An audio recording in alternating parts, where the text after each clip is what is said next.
Hello there, Sagittarius. Welcome to your reading for this week. I wish you all the very best for Halloween for those of you who are celebrating this holiday. It's always fun to dress up, and I feel like fire signs in general go all out with, the best, the most, the scariest, and the most creative costumes. So either way, stay anonymity that the costume affords them. So just be careful, take it easy, okay? I have a few messages that came out while I was shuffling the cards, so I'm going to relay those messages first. There are two of them, and then we're going to go into your reading. First of all, they say like a zero-sum game, okay? A zero-sum game. And, what I feel is even when you're upset with somebody, even when you feel like this situation is not fair, this person is taking all of my money or all of my things, this person is getting, this person is lazy, they don't do the work that's required of them or expected of them, and yet they still get promoted, or this person is, taking all of my money. Even if you dislike somebody, and it takes a lot for you to say, I don't like that person, because you do tolerate a lot.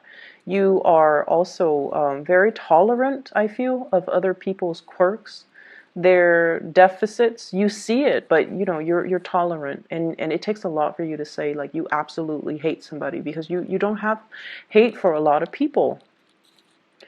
And so I feel like what happens is you have somebody that you feel is not getting their due justice, okay? And even if they exhibit really shady, bad behaviors, a big part of you still feels bad when misfortune falls upon them. It's because you have a really good heart and your understanding of human nature. And I feel like the last 6 signs of the zodiac, you guys have like a higher understanding overall of people and their quirks, and you're forgiving. You're a lot more forgiving. And you can see better outside of your perspective, and you can understand that, okay, that person is probably like that because they've dealt with people who are like that. And so you never really get mad at anybody. You still, at the end of the day, pray for their well-being, right? And so the zero-sum game basically means I feel like someone is taking from you, or you feel like someone is taking from you, and you're just like, this is not fair. And I don't feel like you're standing up for yourself, which is odd, right? Because you guys are not conflict avoidant, but I feel like there is a situation here. It has been going on for quite some time. You need to stand your ground. You need to stand your ground. And you need to, defend what's yours. You need to reclaim what's yours. And the second message that I feel here is, once again, you're being really hard on yourself, but I feel like it's coming out in a different way. For those of you who have children, you have sacrificed a lot for your children. You made sure that they're always fed. You make sure that they have the nicest toys or the nicest gadgets, phones, notebooks, cars, etc., so that their friends don't make fun of them, or so that they can fit in with their peers. You care about these things. You're actually very considerate when it comes to, okay, these kids, they don't need an iPhone, but I'm going to get them an iPhone because that's what they want. Like, you've worked really, really hard to stack up your money to take care of the people that you love. And you take really good care of the people that you love, but then you don't really spend enough resources and to kind of pamper yourself the same way, okay? So there is a deep need here to nurture ourselves, to take care of ourselves, to splurge on ourselves a little bit, to be a little bit more selfish, to kind of take care of ourselves and emotionally nurture ourselves, make ourselves feel good about ourselves. So don't be too hard on yourself, but this is more about pampering yourself, okay? Being able to, not just go to work and stack up your money, but to be able to enjoy your money and the whatever it is that you have been longing to have. Splurge on it. Be good to yourself. Okay, so we're going to go into your reading. What I feel though is this week, the energy in the love department across the board for all the signs, there has been a lot of clearing up old energy, old baggage. So I feel like the love reading portion is so lighthearted. It makes it so much easier for me to read. And I don't feel like a lot of people are really bogged down with emotional hangups, with relationship issues, with things that emotionally destabilize them. So I feel like there's a lot of closure, a lot of finality coming through. People are, and what is important to them. And it starts to, the theme of family relationships come to the forefront. And so the theme of, mending fences, reaching out to family members. And family members, I feel family relationships and those love relationships tend to take precedence over love relationships, which are a little bit more tumultuous. So I feel like across the board with the 12 signs, the love sector is it's coming out really strong and a lot more stable, and people are making better decisions. And I just feel there has been a lot of closure, clearing up old energies so that we can move forward. And that's what I also feel happening with you. This is the energy that you bring to the table. We have the Queen of Wands. The Queen of Wands is somebody that is also all about business, okay? This is a very attractive woman. So people see you as someone like this. You embody this energy. She is flirtatious. She is also, this is like somebody who, she can joke around with the men, she can joke around with the women, she can joke around with people who are older, she can joke around with like sailors and construction worker. So this is not so much like she has a potty mouth, but she has a sense of humor and she has wit about her, where she can connect with people from all walks of life. She's popular, she's provocative, and she owns her space. And I mentioned 2 weeks ago, I believe, about being flirtatious without seeming sleazy. And I feel like you're coming into this embodiment of this energy where you're doing it properly. You're flirting without seeming desperate. So it's like a fine line, right? Knowing when to stop, knowing when to move forward, and not pushing so far ahead when the other person's not ready. So this is definitely that energy, more lighthearted, more nonchalant, but at the same time showing somebody that you're interested in them, but in a more detached manner. So this is someone who's very popular. You're seen as someone who's very, very easy to talk to, very popular. Everyone likes you, and generally, this is a very attractive woman. How the other person sees you, we have here the Empress. And the Empress is all about taking care of her business. This is somebody that cares about expansion, okay? You're on this cloud, like being on cloud 9, and tending to your garden, tending to your life, looking at things from a higher vibration in a higher perspective. Okay, seeing the forest for the trees, really looking at what do I need to work on, and you're seeing so far into the future that you're anticipating certain outcomes. So you're taking preventative measures to take care of things, to get things done, to fix things, because you anticipate that they're going to break down further down the line. The Empress is beauty and love and just prosperity. And so the person that you're dealing with, they see you as a little bit of a threat, mainly because you're very, very stable. You're very carefree. You're very just leaps and bounds ahead of them. Okay, you're elevated. Your status is elevated. They also feel like you have, for some of you, come from a really good family. It could be true or not. Whatever the situation is, they feel like you have really good upbringing. You speak properly. You have good manners. You have a good sense of grace about you. You're very well refined. And this card is usually in the traditional Rider-Waite deck. I'm not sure if the imagery shows up in this deck. But the Empress is ruled by Venus. And Venus rules all things that are Venusian, such as, art, music. So you might have talents in the artistic industry. You might have artistic talent. You might have the ability to sing, the ability to play multiple instruments. You might dabble in the arts, graphic design. I'm seeing for some of you painting, sculpting, things like that. You have hobbies. You have cultivated these hobbies. So they see you as someone who is quite, kind of out of their league, is what I'm sensing. They're very attracted to you. And they see you as someone who is a little bit outside of their league, mainly because they think you come from a really good family. You have pretty manners. You dress well. You take care of yourself. You do things to really expand your mind and your consciousness. You're a perpetual student, and you just take good care of yourself, and you have high standards for everybody and yourself. Not that you're just on the high horse, judging people. No, they feel like you have high standards for everybody. And the way that your partner shows up, we have here, this is the Page of Wands, okay? This is somebody that wants to connect. But the way that they connect is, I want to show you something. Come with me, I want to show you something. So it's somebody that doesn't really know how to express themselves, like, hey, I like you, let's go on a date.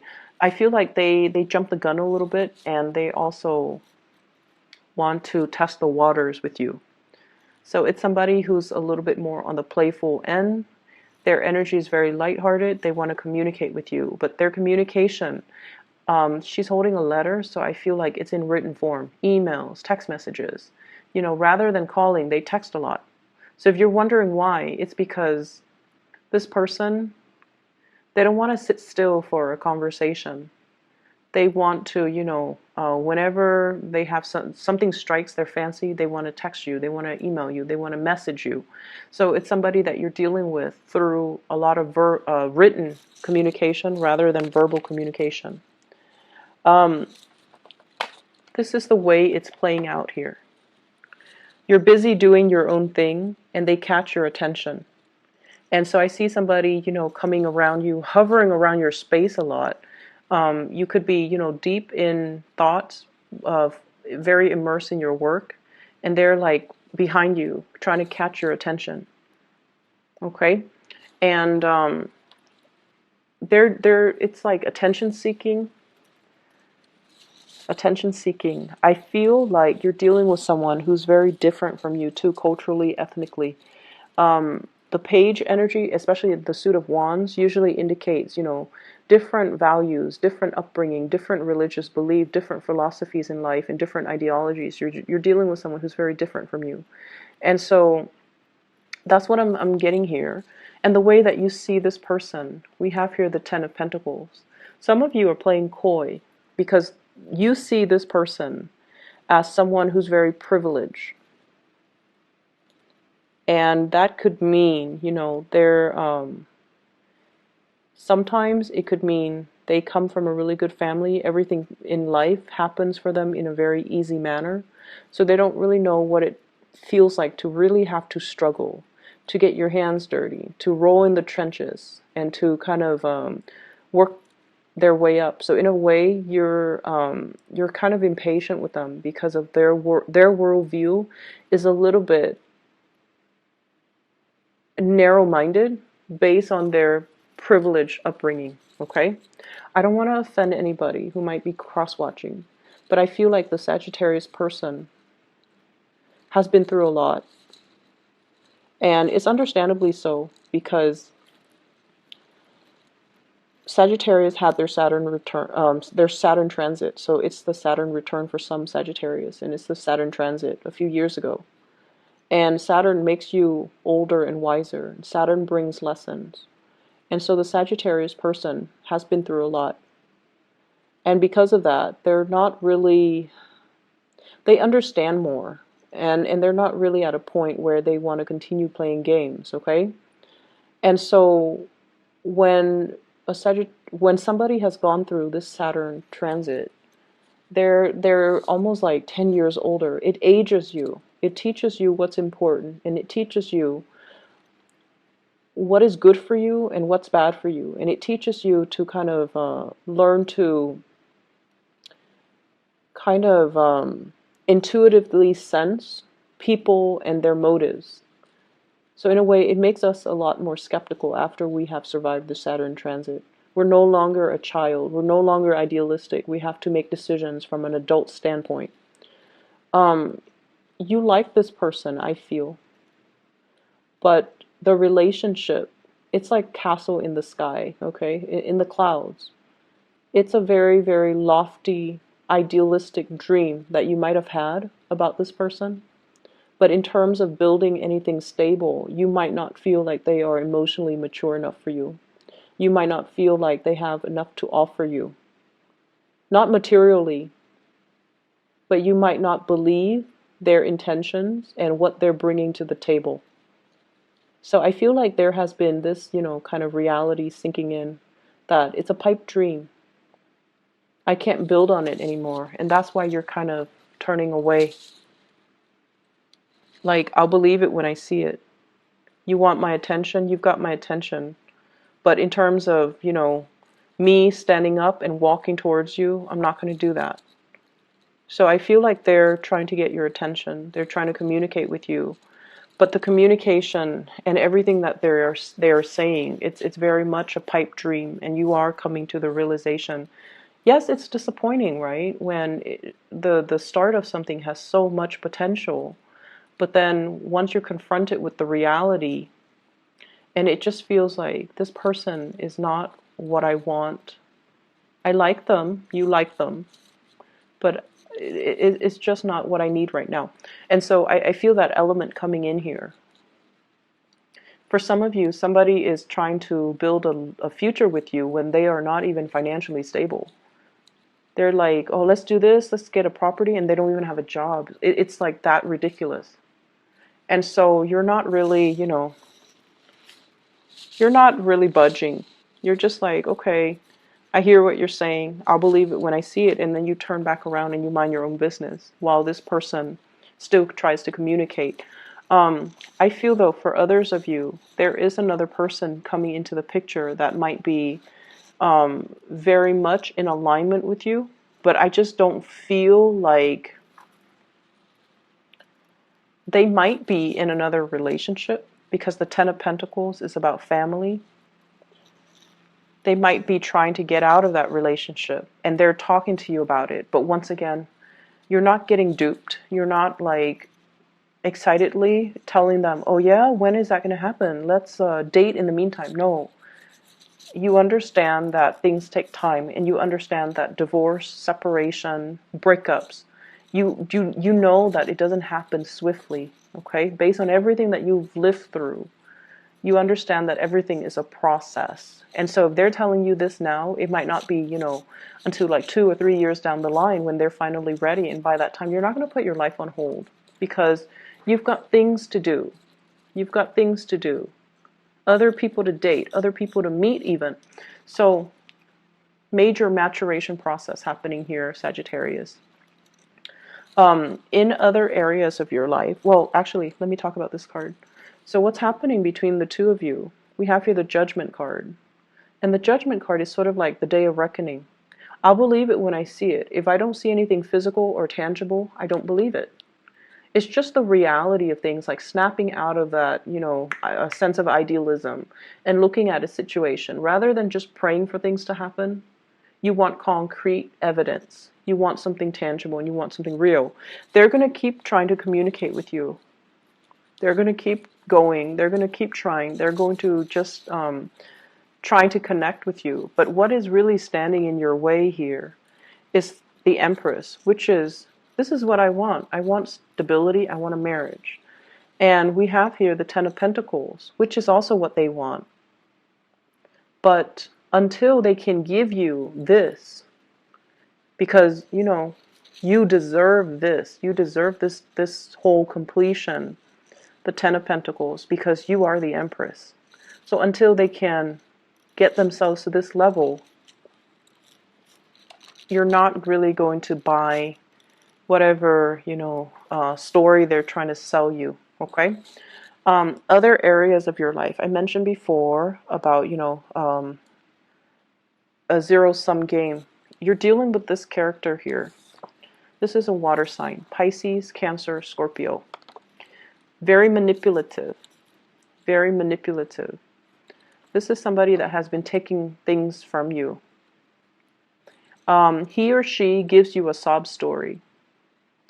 and you open up your wallet, you open up your purse, and you know, give them money. They give you a sob story, and then you get out of your bed to help them, or you get out of your office, you get out of your car, you get out of the whatever you were doing, and then you help them over and over and over and over again, because you're a fire sign, and because it's easier if you just do it rather than, you know, deal with them constantly complaining about it. Okay, so be careful about that. That's how they manipulate you. Your sense of impatience, sometimes it can be a double-edged sword, turn on yourself. Okay, so learn to kind of work with other people's energy, learn your weaknesses, and refine them so that they don't become a weakness. If someone knows you're very, very impatient, they're going to come at you and they want you to do something for them, they're going to come at you and they're just going to talk your ears off, and you get frustrated and you're like, oh, fine, I'll just do it. I'll just help you with it. I'll just do it for you. Don't do that. Don't do that. Don't feed into it. Understand how you're being played or manipulated, excuse me. And especially if you're dealing with this person. Some of you might have children with this person. Some of you might share assets with this person. But for whatever reason, there's an element here about somebody taking things away, things being taken. And it's not fair. It's not fair. It's not right. It's not fair. They know how to push your buttons. And, you know, it's sort of like, I'm going to manipulate, hold out my hands, and they're going to magically give me what I want. So, not cool, okay? This person, they do this with everybody. They've burned many bridges. They do this with everybody. And, you know, they don't care. They don't care how they're being perceived. So if you look at this, this is like everyone is taking the bait. This person doesn't care. At the end of the day, they're very self-absorbed, narcissistic. They're going to do what they're going to do in order to survive. And I see a little bit of a social chameleon with this person. At first, they kind of blend in and become like just one of the villagers, right? And then later, they show their true colors. But they don't care what people think of them. Their reputation doesn't really mean anything. They're kind of, they blend into their environment. They do whatever they do to survive. And I feel like you do, you know, like I mentioned before, you don't hate anybody. Even the worst people, you still find that sense of, that common thread of humanity running through you and them. And you do still feel bad. And so you help and you reach out. And I feel like it's a weakness that they're exploiting. So please be careful. I don't see this person as a permanent fixture in your life, around important milestones in your life. They keep coming back in. So make sure that you are not being manipulated by anybody, okay? What I'm also feeling as well, we have here the Magician. This is hosting a party, attending a gathering, spending money very extravagantly. I feel like somebody in your midst is doing this, okay? Spending like there's no tomorrow, when they really should be saving up. If this is you, if you have been splurging a lot on yourself, I feel like it's okay to a certain extent, but, you know, just don't go overboard. And you guys tend to do things, you guys tend not to do things in moderation. So just be careful about that, okay? Excessive drinking and things like that too, just be careful. We have here the Eight of Coins. So this is indicating to me, you know, you work hard and you play hard. And when the energy is very reciprocal, then I'm not too worried about it. I feel like finances were very good. Many of you might be getting bonuses. Speaking engagements might be booked for a conference, might be booked for some type of a seminar, might lead a focus group, might be in charge. You're kind of like, this is like working on something so that you can present it to the world, okay? So that you're on stage, reciting whatever it is that you're preparing, such as a speech. So I feel like you're working on some major presentation that's going to pan out for you guys very beautifully. And rehearse it. Make sure that you have, you know, multiple rehearsals before you do the real thing. Just because, you know, I actually want to pull out one more card for you guys in the love department because I'm kind of curious. So let me just do that. So can you show me the sign of the person that Sagittarius is dealing with? Just so you guys know who I'm talking about. Can you show me the sign? Okay, we have here the Chariot, possibly Cancerian. Okay. This is, I feel like this is somebody that is very afraid of commitment. Okay. They blow hot and cold, and I feel like a lot of the times, the way it's depicted in this card, running away from something, running away from their feelings, running away from their emotions, when they feel things really, really, when they feel something very heavily, they kind of get scared and they run away. And it's really frustrating for Sagittarius people to deal with Cancers. Cancers, one step forward, two steps back, and they go sideways. The crab on the beach, they go sideways. So I feel like it's just like back and forth with the no, actually Halloween season, excuse me. I'll talk to you guys soon. Bye bye.